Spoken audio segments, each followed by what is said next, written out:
Car accident ने हर किसी को दहला दिया।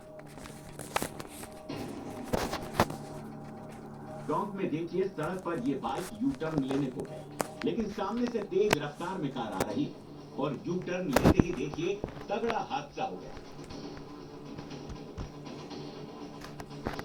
लेकिन देखिए, हादसे में युवक केवल सड़क पर धराशायी हुआ और फिर खड़ा हो गया। घायल युवक की बाइक डिवाइडर से टकराकर बुरी तरह क्षतिग्रस्त हो गई। अब झुंझुनू में सड़क पर हुए इस कार हादसे को देखिए।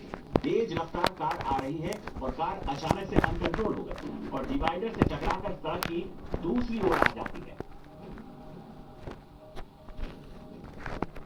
हादसा इतना भीषण था कि कार के परखच्चे उड़ गए। कार में 10 दिन की नवजात सहित कुल 4 लोग सवार थे। टक्कर के बाद सभी घायलों को नवलगढ़ जिला के अस्पताल में पहुंचाया गया, जहां चिकित्सकों ने नवजात बच्ची और मोहम्मद मकसूद को मृत घोषित कर दिया।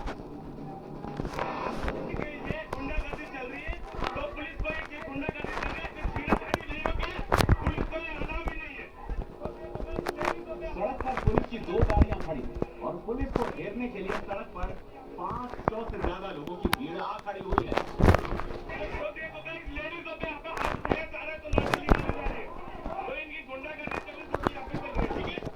पुलिस के जवानों ने देखिए बड़े बड़े डंडे गाड़ी से निकाल दिए। वो हल्ला, शोर शराबा की शर्म बन गई। सड़क के सामने देखिए मस्जिद भी दिख रही है।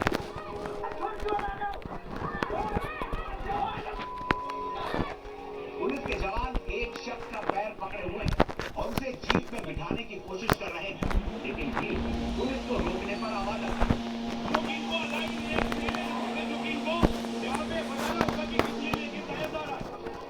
तस्वीरें दूर से बताया जा रहा है कि दिल्ली पुलिस की गांव में एक युवक को पिकअप गाड़ी चोरी करने के आरोप में पकड़ने के लिए गई, जहां स्थानीय लोगों ने पुलिस का विरोध किया और उसके बाद झड़प हो गई।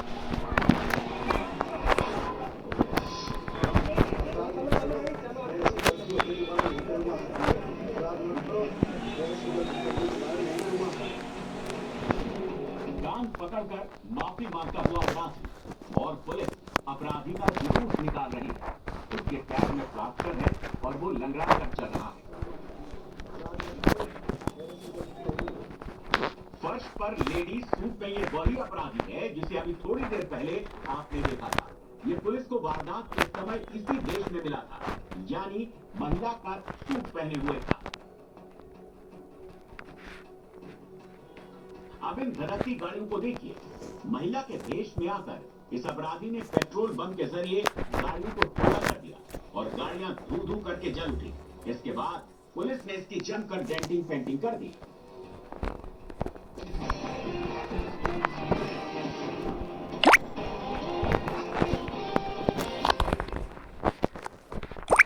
नमस्कार, इंडिया टीवी देख रहे हैं आप। आपके साथ मैं हूं प्राची पालकर।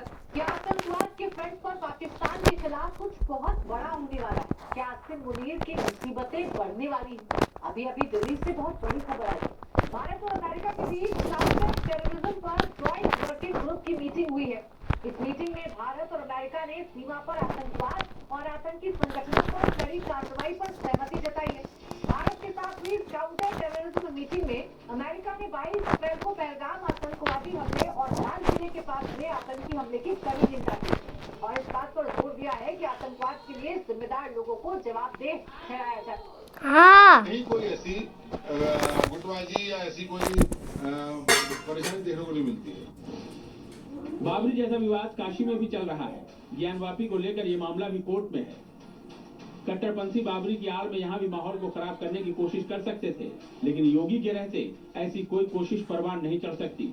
आज शिव की नगरी में सुरक्षा का ऐसा इंतजाम था कि कट्टरपंथी अपने घरों की खिड़कियों से झांकने की हिम्मत तक नहीं जुटा पाए। बाबरी विध्वंस के मौके पर काशी विश्वनाथ मंदिर को हाई सेंसिटिव जोन घोषित किया गया और यहाँ पर कमांडोज की तैनाती की गई है। आप देखेंगे कि हथियारों से लैस ये कमांडोज काशी विश्वनाथ मंदिर के 4 नंबर गेट पर तैनात है। हर आने जाने वाले श्रद्धालु की बाकायदा कड़ी यहाँ पर चेकिंग की जा रही है। उनके ID कार्ड चेक किए जा रहे हैं, उनके सामान चेक किए जा रहे हैं और मेटल डिटेक्टर से उनको बाकायदा चेक करके अंदर प्रवेश दिया जा रहा है। और ये स्पेशल जो कमांडोज हैं उनकी तैनाती विशेष तौर पर सख्त निगरानी के लिए यहाँ पर बढ़ा दी गई है। सुरक्षा के लिए पुलिस के जवान, पैरामिलिट्री फोर्सेस, पीएसी के जवानों की भी तैनाती की गई है। बंगाल के मुर्शिदाबाद में बाबर की निशानी को फिर से जीवित करने की कोशिश की जा रही है, बाबरी 2.0 की नींव रखकर। आप कल्पना कर सकते हैं कि उत्तर प्रदेश में कोई इस तरह की कोशिश कर सकता है? योगी का एजेंडा बिल्कुल क्लियर है, भावनाओं को भड़काकर अपना मजहबी एजेंडा साधने की जो कोई भी कोशिश करेगा ऐसे होगा कि कई पीढ़ियां ऐसी वैसी कोई कोशिश करने से पहले आवाज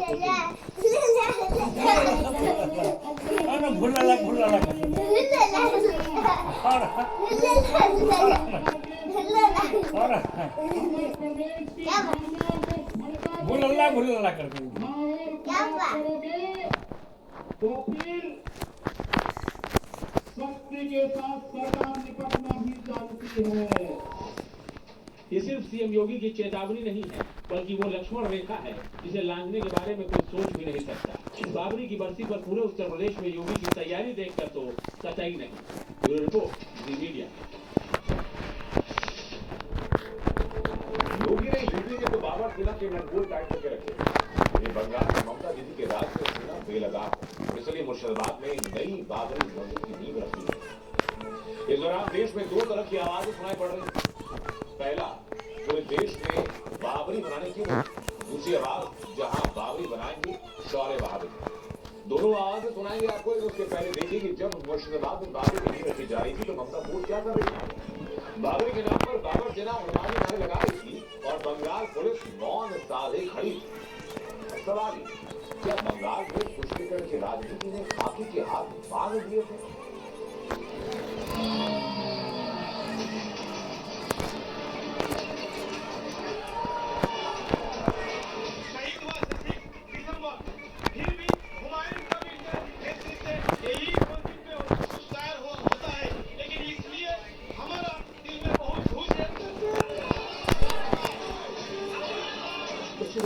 पुलिस, स्टेट पुलिस सारे मुल्क को सपोर्ट दे रहा है।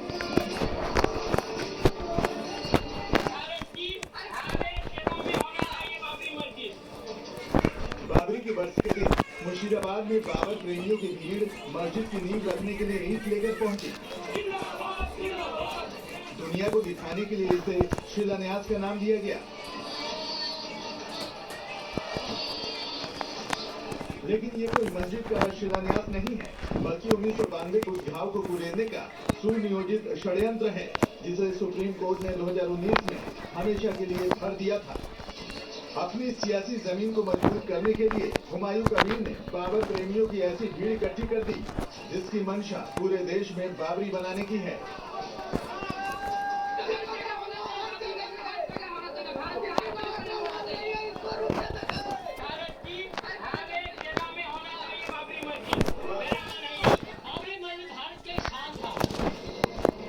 इस कार्यक्रम को लेकर बेलडांगा समेत आसपास का इलाका हाई अलर्ट पर था। यहाँ सेंट्रल आर्म्ड फोर्स की 19 टीमें, रैपिड एक्शन फोर्स, बीएसएफ, स्थानीय पुलिस जवान तैनात थे। बावजूद इसके नफरती ब्रिगेड बेखौफ होकर बाबर का गुणगान कर रही थी।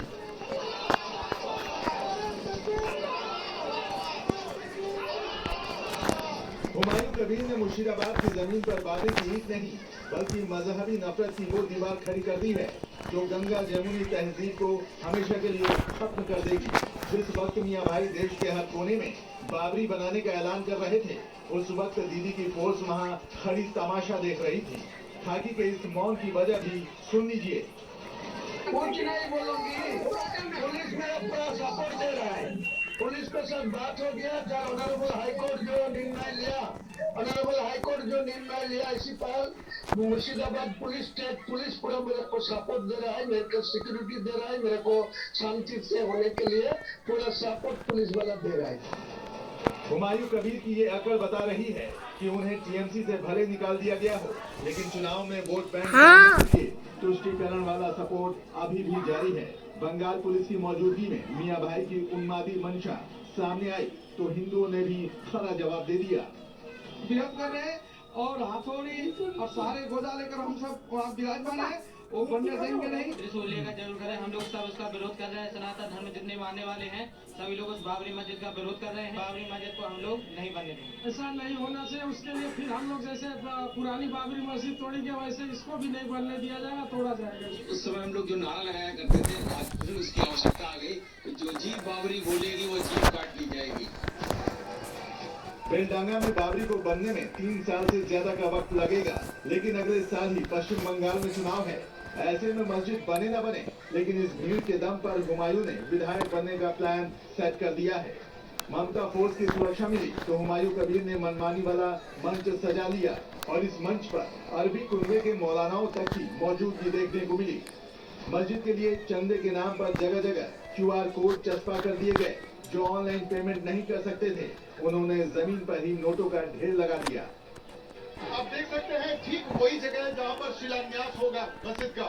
और यहाँ देखिए लोग दान दे रहे हैं, लोग स्वेच्छा से जितने लोग आ रहे हैं, लोग यहाँ पर फंड दे रहे हैं, लोग पैसे दे रहे हैं। यहाँ पर बॉक्स लगाया गया है, लोग अपने अपने स्वेच्छा से आकर के जिसकी जितनी हैसियत है वो हैसियत के हिसाब से दे रहे हैं। अयोध्या में मस्जिद के लिए जमीन मिली, लेकिन आज तक वहां काम शुरू नहीं हो सका। लेकिन सियासी रोटी सेकने के लिए हुमायूं ने मुर्शिदाबाद में चंदे वाला चूल्हा जलाया तो मियां भाई ने पैसों की बारिश कर दी, जिसे मुस्लिम नेता ही राजनीतिक स्टंट बता रहे हैं। अभी चाहे वो हुमायूं हो, चाहे हुमायूं का बाप हो, चाहे बाबर हो, और चाहे बाबर का बाप जो है उमर शेख हो, जमीन कबर से भी निकल के आएगा तब भी जो है वो बाबरी मस्जिद जैसे जो है विदेशी आक्रांताओं की क्रिमिनल, कम्युनल और क्रूर करतूत और कलंक को दोबारा स्थापित नहीं कर पाएगा। ये जो है वो पूरी की पूरी वहाँ व्यवस्था जो है वो इन अराजक और अराजद्रोही ताकतों के हाथों बंधक बन गई है। मानसिक रूप से विकृत लोग हैं। मस्जिद बनानी है, मस्जिद बनाइए, क्यों तमाशा कर रहे हो? अपनी राजनीति को चमकाने के लिए तुम मस्जिद का इस्तेमाल करोगे? मस्जिद सियासत के लिए है। बाबरी की नींव रखकर कलयुगी हुमायूं ने अपनी राजनीतिक जमीन भले मजबूत कर ली हो, लेकिन ये उन्माद अगर यही नहीं रुका तो इसके परिणाम भयावह हो सकते हैं। परिवेश बादशाह के साथ ब्यूरो रिपोर्ट, जी मीडिया। अभी आपने शहर शहर बाबरी बनाने की आवाज सुनी, आपको वो आवाज सुनाते हैं जो हर बाबरी को जमीन से करने के लिए उठ रही। वो आवाजें हैं देश के साधु संतों की आवाज। हिंदुस्तान के साधु संत बाबरी के विरोध में सनातनी सेना ऐलान कर रही कि मुर्शिदाबाद में अगर बाबरी की जरूरत की तो एक एक सनातनी मुर्शिदाबाद की तरफ कूच करेगा और देश को तोड़ने की साजिश रचने वालों को न जमीन में गाड़ने से पीछे रहेगा, न खून बहाने से।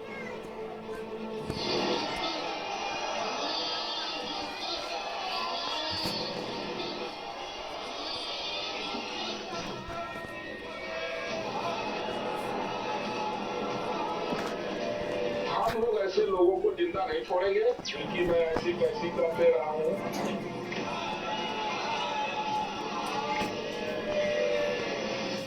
तो हम सब का हथौड़ी है, सारे साधु संत महात्मा सब जाकर उनको विध्वंस करेंगे। बाबर के लोग हैं तो बाबर जैसा ही ट्रीटमेंट उनके साथ करना चाहिए। इनका भी वही हाल होगा जो राक्षस रावण का हुआ। इनको उसे मिट्टी में दफन करने का काम करूंगा।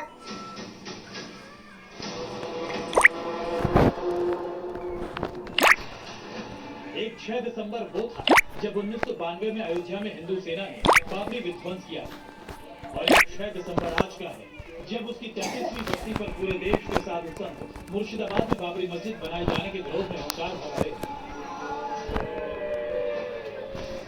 हिंदुस्तान में बाबर नाम की कोई मस्जिद नहीं बनने दी जाएगी। जो भारतीय संस्कृति के विपरीत जो है तो बोलने वाले, जहर बोलने वाले लोग हैं, आने वाले समय में इनका भी वही हाल होगा जो राक्षस रावण का। हिंदुस्तान के साधु संतों के आक्रोश के पीछे का कारण ये तस्वीरें हैं जो आज हुमायूं कबीर के नेतृत्व में मुर्शिदाबाद से आ रही हैं। कोई सिर पर ईंट रखकर जा रहा है, कोई गले में ईंट टांग कर पहुंच रहा है, कोई ई रिक्शा में ईंट भरकर लाया है, किसी के रिक्शे में सीमेंट के कट्टे भरे, कोई पैदल है, कोई बाइक पर है, लेकिन सब मियां भाइयों की जुबान पर सिर्फ एक नाम है, वो है हुमायूं कबीर।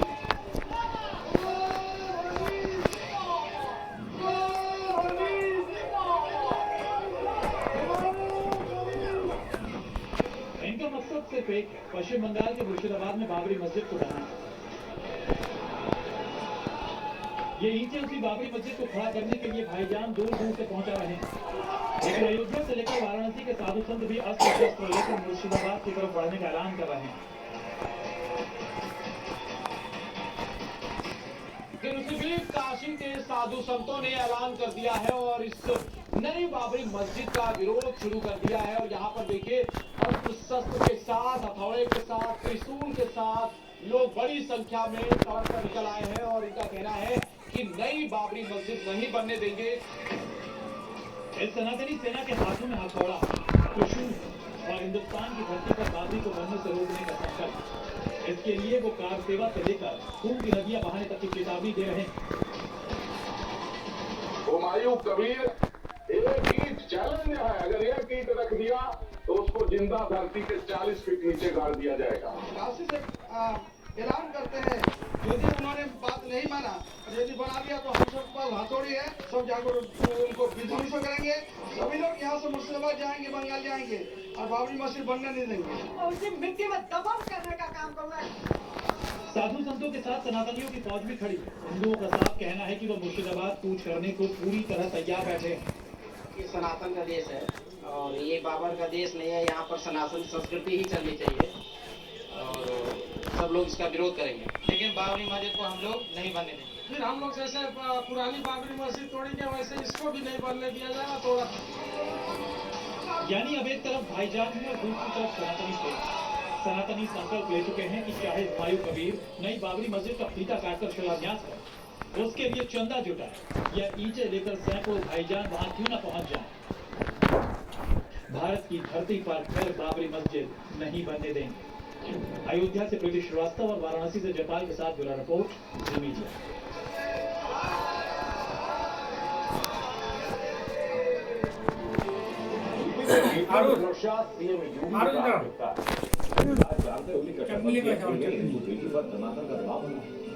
जब वो अपने मंसूबे में कामयाब नहीं हो सका तो उसने हिंदू बेटी पर जानलेवा हमला। अब्दुल की हिमाकत बहुत भारी पड़ने वाली है, क्योंकि योगी फोर्स यमराज बनकर उसकी तलाश में निकल चुकी।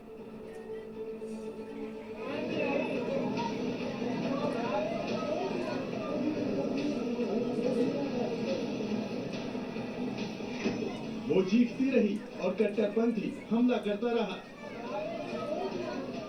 वो रहम की भीख मांगती रही, लेकिन नफरती ब्लेड चलाता रहा। उसने धर्म बदलने से मना कर दिया तो कट्टरपंथी ने उसका गला रेत दिया।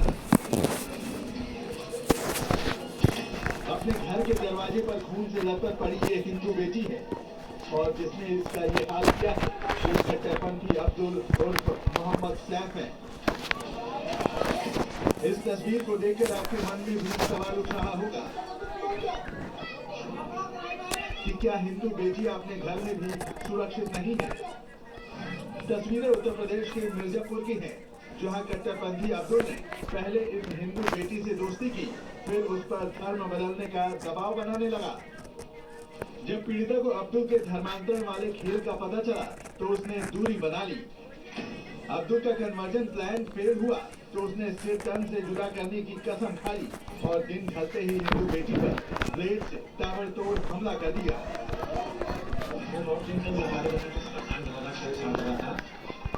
तो उसका धर्म को बदल रहा है, उसका ब्लेड से किया है। पीड़ित परिवार के मुताबिक कट्टरपंथी अब्दुल घात लगाकर 2 घंटे तक उसके घर के पास बैठा रहा। जैसे ही घर के लोग बाहर चले गए तो उसने इस हैवानियत को अंजाम दे दिया। अब्दुल ने हिंदू बेटी की सुरक्षा में न सिर्फ सेंध लगाए बल्कि उसकी जान लेने की कोशिश की है। ऐसे में अब्दुल और उसके मददगारों को सीएम योगी की ये वार्निंग जरूर सुननी चाहिए। बेटी और व्यापारी की सुरक्षा में खतरा पैदा करेगा तो कानून का डंडा उसको ऐसे चपेटे में लेगा जैसे कि उसने कभी सोचा भी नहीं होगा और आने वाले समय में उसकी 7 पीढ़ियां याद करेंगी कि कानून के साथ खिलवाड़ करने और किसी गरीब को परेशान करने की कीमत क्या होती है। अब्दुल ने एक हिंदू बेटी की जिंदगी से खिलवाड़ किया है, यही वजह है कि उसकी तलाश खुद यमदूत कर रहे हैं। आरोपी की गिरफ्तारी के लिए योगी फोर्स ने 4 टीमें गठित की हैं। साथ ही कट्टरपंथी के 7 करीबियों को हिरासत में लेकर पूछताछ जारी है। पुलिस के द्वारा 7 लोगों को हिरासत में ले लिया गया है, पूछताछ की जा रही है। मेरे एवं क्षेत्राधिकारी नगर के अधीन में 4 पुलिस टीमों को गठित कर दबिश दी जा रही है। योगी फोर्स ना तो कट्टरपंथी अब्दुल को छोड़ेगी और ना ही उसे पनाह देने वालों को। मिर्जापुर के विधायक ने भी साफ शब्दों में कह दिया है कि कार्रवाई ऐसी होगी जो मिसाल बन जाएगी। योगी सरकार में जो गलत ये करेगा उसके खिलाफ ऐसी कार्रवाई होगा कि उसका मिसाल रहेगा, फिर दोबारा दूसरों का भी निंदन नहीं करेगा।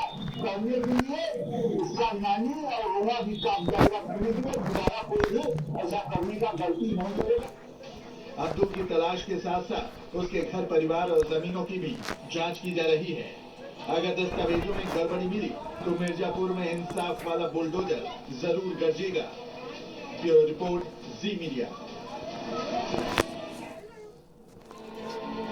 मध्य प्रदेश मंदसौर में बेटियों के दुश्मनों पर आज मोहन फूल का बुलडोजर चला। वैसे मोहन यादव सरकार को बुलडोजर न्याय व्यक्ति नहीं, लेकिन हिंदू लड़की के गुनाहगारों को सजा देने के लिए उन्होंने प्रतिज्ञा तोड़ दी। नाबालिग हिंदू लड़की का अश्लील वीडियो वायरल करने वाले गंदे रेहान और बाबू शाह के घरों पर बुलडोजर एक्शन हो।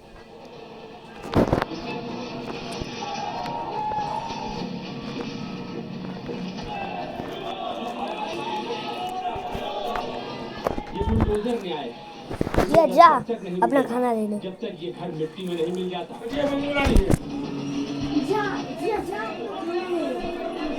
बेटियों के दुश्मनों को सजा कैसे देनी है ये बुलडोजर को अच्छे से पता है।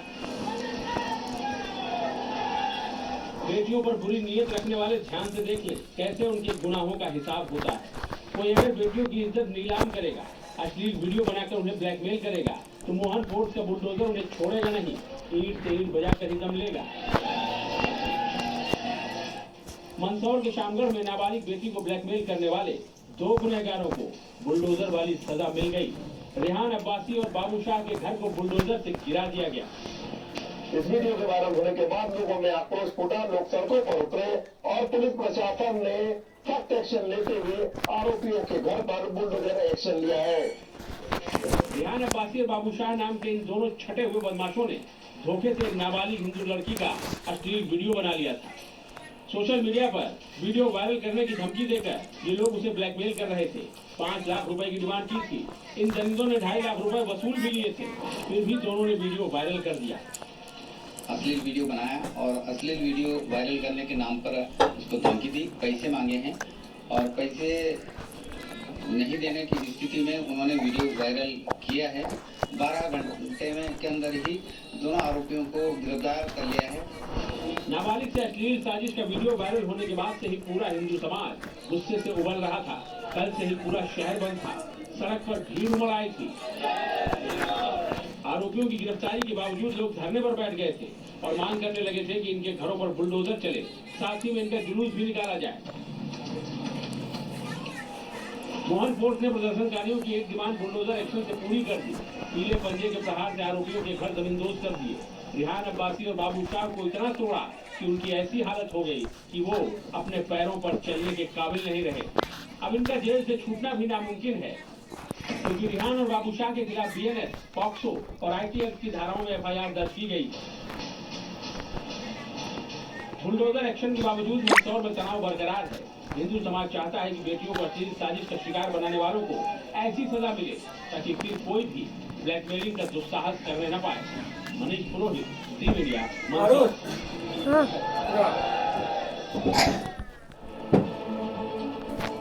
सीएम योगी प्रदेश कानून व्यवस्था को बनाए रखने के लिए जीरो टॉलरेंस नीति पर काम करते हैं।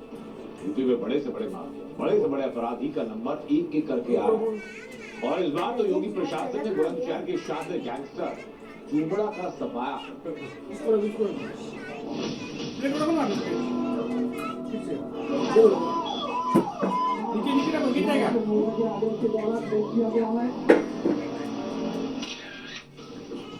ढोल की ये आवाज, इलाके में ढोल का ये शोर किसी घुड़चढ़ी के दौरान का नहीं। शादियों का सीजन है, लेकिन योगी की पुलिस लगातार अपराधियों के खिलाफ कार्रवाई कर रही है। कहीं ऑपरेशन बुलेट जारी है तो कहीं बुलडोजर गरज रहा है, और यहाँ बुलंदशहर में एक शातिर अपराधी पर योगी फोर्स का हंटर चल रहा है। योगी की पुलिस और प्रशासन ने मिलकर गुलामबख्शी के रहने वाले गैंगस्टर साजिद और चूमड़ा की संपत्ति कुर्क की है। इसके द्वारा अवैध काम करके अपराध करके बिना मंशे महिला के आदेश के द्वारा अरेस्ट किया गया है। कुल मिलाकर योगी ने चूमड़ा का सुपड़ा साफ कर दिया। योगी प्रशासन के एक्शन के बाद से इलाके में सब शांति की सांस ले रहे हैं। चूमड़ा की दहशत के दौर का अंत हो चुका है, क्योंकि हिस्ट्री शीटर साजिद उर्फ चूमड़ा बुलंदशहर जिला जेल में बंद है और उसके खिलाफ बुलंदशहर, गौतम बुद्ध नगर, हापुड़ और गाजियाबाद के अलग अलग थानों में कई मामले दर्ज हैं, जिनमें चोरी, लूट और गैंगस्टर एक्ट के तहत कुल 50 से ज्यादा मामले हैं। एक भवन को गैंगस्टर अधिनियम की धारा 14 के अंतर्गत कुर्क किया जा रहा है। आदेश के क्रम में इसके क्रय विक्रय तथा किसी प्रकार के उपयोग पर पूर्ण रूप से प्रतिबंध लगाया जाता है। चूमड़ा लंबे समय से आपराधिक घटनाओं में शामिल रहा है और इलाके में दहशत फैलाए हुए है, मगर उसकी संपत्ति कुर्क करने की ये तस्वीरें फिर दोहरा रही है कि योगी राज में अपराध का सताया तय है।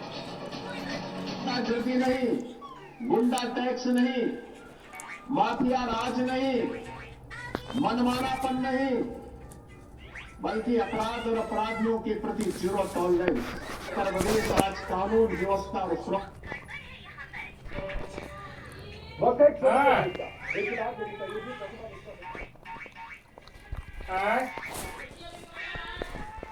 खाना बना दिया है।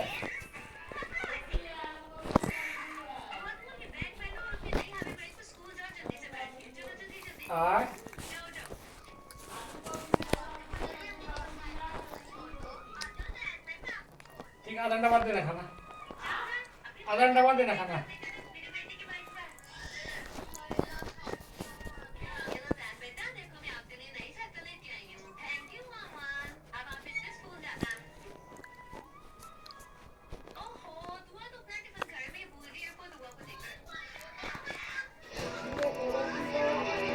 टीवी स्क्रीन पर 4 तस्वीर, एक की पहचान भगवा भाई, दूसरे की पहचान अम्बेडकर भाई और तीसरा इन दोनों के बीच करता सेंधमारी। सेंधमारी यानी वोटों की सेंधमारी, उस वोट की सेंधमारी जिसके लिए मायावती खुद को दावेदार समझती, जिसे योगी अपने पाले में लाना चाहते, वो वोट बैंक जिसे अखिलेश 24 में सहारा पाते और चौथे की पहचान संविधान के सहारे दिल तक पहुंचने की कोशिश करने वाले। दलित प्रेरणा के खास दिन पर इस सत्ता के लिए अम्बेडकरवादी होने की हो रही थी। पीडीए की पाठशाला भी थी। सीएम योगी ने ऐलान कर दिया कि जहां जहां भी अम्बेडकर की मूर्ति है, लोग कहने लगे ये सब कुछ तलाश सिंपैथी बटोरने के लिए कर रहे हैं। पहले गलती करो, फिर आध्यात्मिक शरण में जाकर सिंपैथी लो, यही कोशिश तलाश कर रहे हैं। हमने जब इस दावे की पड़ताल की तो हमें प्रेमानंद बाबा के ऑफिशियल यूट्यूब अकाउंट भजन मार्ग ने 2 दिसंबर को पोस्ट किया ये वीडियो में, जिसमें सामने की पंक्ति में बैठे शख्स को ही तलाश मुच्छल बताया जा रहा है। दूसरी तरफ स्मृति के साथी क्रिकेटर जेमिमा ने विमेंस बिग बैश लीग खेलने का अपना प्लान रद्द किया है और इस मुश्किल समय में स्मृति के साथ रहने का फैसला लिया है। स्मृति मंधाना नेशनल क्रश और क्रिकेट की क्वीन और तलाश मुच्छल बॉलीवुड के उभरते संगीतकार, दोनों की कहानी 2019 में शुरू हुई। तलाश ने अपनी कला FM18 टैटू के साथ स्मृति के प्रति अपने प्यार को दुनिया के सामने रखा। एक दूसरे के करियर में सबसे बड़े सपना जगाए, लेकिन शादी अचानक रुकने और उसके बाद सामने आए आरोपों ने एक खूबसूरत प्रेम कहानी को गहरे सदमे और सवालिया निशान के साथ छोड़ दिया है। अब सच क्या है और झूठ क्या, ये तो स्मृति और तलाश ही बता सकते हैं। Bureau report, times now Navbharat. क्या वक्त का वक्त खत्म हो गया है? ये सवाल इसलिए क्योंकि वक्त पर सड़क से संसद तक हल्ला हंगामा तो खूब हुआ, लेकिन जब कागज दिखाने का वक्त आया तो सब कुछ टाइट हो गया। वक्त संपत्तियों के डिजिटल रिकॉर्ड के लिए बनाए गए 19 पोर्टल पर संपत्ति के कागजात जमा करने का वक्त बीत चुका है और जितना दावा किया गया था उसका सिर्फ 30% संपत्ति का कागज ही। सवाल है कि क्या कारण रहा और क्या सरकार अब बाकी बची 70% संपत्ति पर कब्जा करेगी? वक्त संपत्ति के रजिस्ट्रेशन में कैसे तराशा जा रहा है सरकारी साजिश का अंग? इस रिपोर्ट में आपको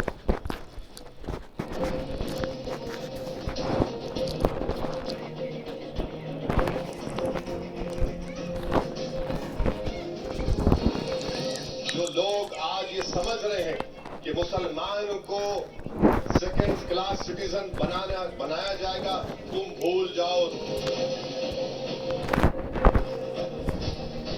हमारी प्रॉपर्टियों को हुर्द करना चाहते हैं। इनका कोई मतलब वक्त को शेल्टर देने का नहीं है कि वक्त की प्रॉपर्टी को बचाएंगे। आखिर कब तक मुसलमानों को इस तरह से दबाया जाता रहेगा मुल्क में?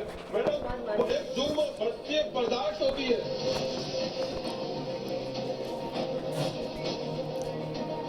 वक्त प्रॉपर्टी को रजिस्ट्रेशन का जो एक्सटेंशन करने का पावर है वो वक्त ट्राइब्यूनल के पास है। वक्त पर एक बार फिर मचा है हाहाकार। क्या संपत्ति रजिस्ट्रेशन का समय बढ़ाएगी सरकार? उम्मीद पोर्टल पर अभी तक सिर्फ 30% वक्त संपत्तियों का रजिस्ट्रेशन। क्या इसमें भी है सरकारी साजिश का कोई एंगल? क्योंकि सवाल भी है और बवाल भी है।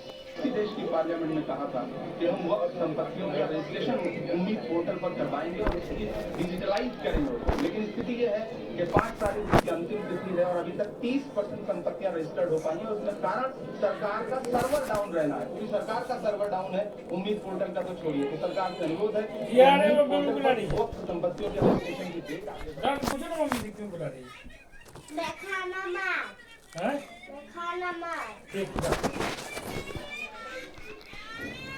जल्दी जाओ, जल्दी आओ, खाना खा लेंगे।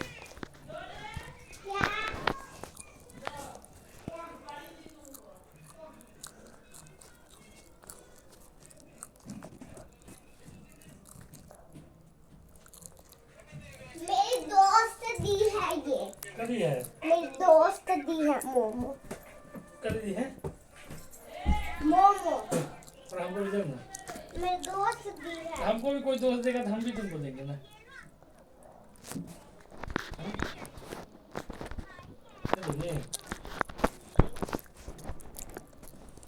पापा उन्हें दी है। दादी 1 प्लेट मोमो भेजो। वाह वनारी 1 प्लेट पास्ता भी।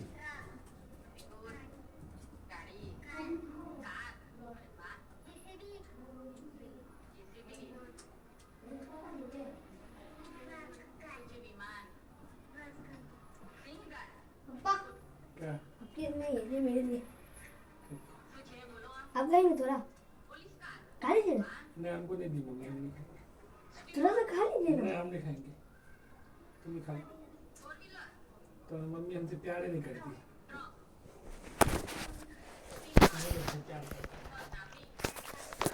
नहीं दिया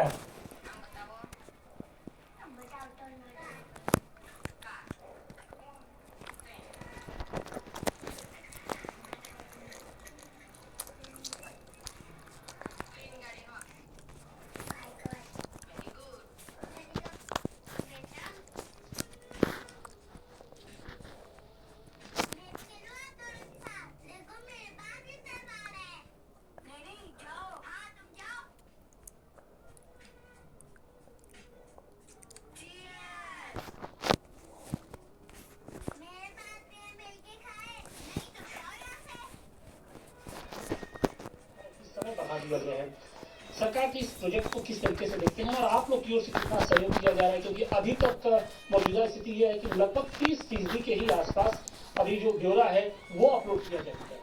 देखिए इसमें जो ऑनलाइन हो रहे हैं उम्मीद पोर्टल पर, उसमें प्रॉब्लम ये आ रही है कि वक्फ बोर्ड से नकल नहीं जारी किए जा रहे हैं। पहली बात ये दफा 37 एक ऐसा पेपर है जिस तरह जमीनी खतौनी होती है, तो वह कागज वहां से मिल नहीं पा रहा।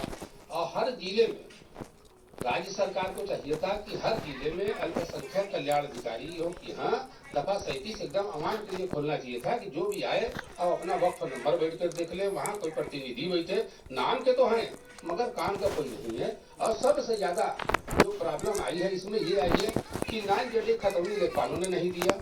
SIR चलने से साथ साथ दोनों चलने लगा। खसरा खतौनी किसके पास है? लेखपाल के पास है। ये 1291 खसरा किसी को चाहिए तो नहीं है। अब सवाल ये है कि वक्फ डेट पूछा जा रहा है, तो बताइए कि 200 साल पुराने हो, 500 साल पुराना, 1000 साल पुराना, हम कौन सा आपको वक्फ डेट लोड करेंगे? तो वो वक्त में ऐसा है कि 1000, 1500, 1200, 800 साल पुराना है। उस टाइम में कोई पेपर ऊपर का उतना ध्यान दिया नहीं गया। तो इसमें सरकार को चाहता कि जो रजिस्टर्ड नहीं है या जो पहले से बना हुआ है उस पर कुछ सिस्टम बना रियायत दे कि वो सब भी रजिस्ट्री पे आ जाए, रजिस्टर्ड पोर्टल पे आ जाए। बाकी तो बड़े भाई ये बता ही रहे सब कुछ। दावा ये भी किया जा रहा है कि SIR पोर्टल जो देश भर के लगभग 140 करोड़ वोटर्स का डेटा देता है ठीक से काम कर रहा है, लेकिन वक्त संपत्तियों के लिए बनाया गया उम्मीद पोर्टल पिछले कुछ दिनों से डाउन है। विपक्ष आरोप लगा रहा है ये नीति जानबूझकर बनाई गई ताकि वक्त प्रॉपर्टीज का रजिस्ट्रेशन समय पर न हो सके। समाजवादी पार्टी के अध्यक्ष अखिलेश यादव का ये ट्वीट देख लीजिए, जिसमें उन्होंने उम्मीद पोर्टल न चलने पर गलत मंसूबे की आशंका जाहिर की। न सिर्फ अखिलेश बल्कि तमाम विपक्ष मोदी सरकार की नीयत पर सवाल उठा रहा है। अगर गवर्नमेंट की नीयत सही है तो फिर अमेंडमेंट लेकर आ जाए पार्लियामेंट में। हमने जब जेपीसी में भी ये बात कही थी कि ये व्यावहारिक नहीं है। एक प्रॉपर्टी को रजिस्टर करने में कम से कम 20 से 25 मिनट और एक 1.5 घंटा लगा। और पिछले दिनों तो 6 दिन पोर्टल बन रहा तो 6 दिन ही नहीं हुआ। ये टेक्निकल प्रॉब्लम है। अब आप कितने लाख प्रॉपर्टी है, उनका रजिस्ट्रेशन कैसे संभव होगा इतने कम समय में? ये मुमकिन ही नहीं है। ये मुमकिन नहीं है। तो ये व्यवहारिक चीजें हम बार बार इसीलिए कहते हैं कि ये सिर्फ हमारी प्रॉपर्टियों को फुर्द करना चाहते हैं। इनका कोई मतलब वक्त को शेल्टर देने का नहीं है कि वक्त की प्रॉपर्टी को बचाएंगे, तो वक्त की प्रॉपर्टी को फुर्द करना चाहते हैं। उम्मीद पोर्टल के स्लो डाउन से इनकार नहीं किया जा सकता क्योंकि ये तकनीकी विषय है, लेकिन सर्वर में 1 दिन, 2 दिन या 4 दिन समस्या आ सकती है। लेकिन क्या ऐसा मुमकिन है कि उम्मीद पोर्टल का सर्वर 6 महीने डाउन रहे? ये भी गौर करने वाली बात है। उम्मीद पोर्टल पर वक्त संपत्तियों के रजिस्ट्रेशन की समय सीमा 6 महीने बढ़ाने की मांग को लेकर all India Muslim personal law board और AIMIM नेता असदुद्दीन ओवैसी सुप्रीम कोर्ट भी गए थे, लेकिन सुप्रीम कोर्ट ने समय सीमा बढ़ाने से साफ इनकार कर दिया, जिसके बाद विपक्ष के निशाने पर सरकार से लेकर सुप्रीम कोर्ट तक आ गए। जो लोग आज ये समझ रहे हैं कि मुसलमानों को सेकेंड क्लास सिटीजन बनाया जाएगा, तुम भूल जाओ, तुम्हारी नस्लें खत्म हो जाएंगी, हम खत्म हो जाएंगे। जब तक दुनिया बाकी रहेगी, हिंदुस्तान में मुसलमान एक बाइज्जत हिंदुस्तानी बनकर रहेगा। हम लड़ेंगे, जमहूरियत के दायरे में रहकर अपने हुकूक को हासिल करेंगे। हम अपनी मस्जिदों को बचाएंगे। तुम एक मस्जिद को शहीद करें मगर हम लाखों मस्जिदों को आबाद करेंगे। तुम शरीयत पर हमला नहीं कर सकते। अगर तुम करोगे तल्लाक के नाम पर, तो हम आपको उसका जवाब जमहूरी तरीके से मिलेगा। दबाव, जुल्म, ज्यादती जैसे शब्दों को बोलकर मुसलमानों को भड़काने का यह फॉर्मूला कोई नया नहीं है, लेकिन सवाल यह है कि वक्त की जो संपत्ति उम्मीद पोर्टल पर रजिस्टर नहीं हो पाई, उन संपत्तियों का क्या होगा? तो सरकार ने कहा है इसके लिए ज्यादा चिंता करने की जरूरत नहीं है, क्योंकि केंद्र ने उम्मीद पोर्टल पर वक्त संपत्तियों के रजिस्ट्रेशन के लिए 3 महीने की और राहत दी। इसी कारण से डिले हो रहा है, तो हम उसके लिए छूट देंगे, उसके लिए हम मदद करेंगे, हम पेनल्टी नहीं लगाएंगे। लेकिन वक्त प्रॉपर्टी को रजिस्ट्रेशन का जो एक्सटेंशन करने का पावर है वो वक्त ट्राइब्यूनल के पास है। हर स्टेट में ट्राइब्यूनल बने हुए हैं। फिल्म हंगामा 2 में दूसरे अहम किरदार निभा रहे कलाकारों को यहाँ पे बुलाने का please welcome mister Meezaan Jafri, Pranitha Subhash, mister Ashutosh Rana, mister Rajpal Yadav, mister Manoj Joshi and mister Raman Trikha. जोरदार तालियां।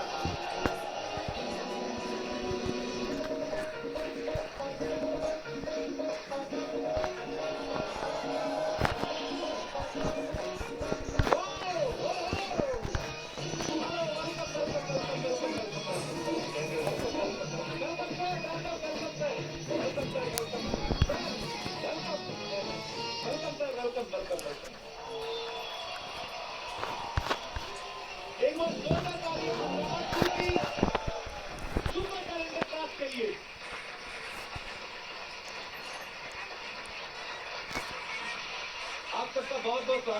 शो पे। प्रणीता, बहुत बहुत स्वागत है। आप पहली बार आपसे मुलाकात हुई है। Thank you. थैंक्स। फिल्म हंगामा 2 से आप डेब्यू कर रही हैं। एक्चुअली मुझे और खुशी हो रही है कि टॉप 10 शो में डेब्यू कर रही हूँ। I'm really excited today. Pranita, where are you from basically? Bangalore? Oh, Karnataka. Bangalore. I like Bangalore very much. वैसे दीपिका भी बैंगलोर से ही है ना?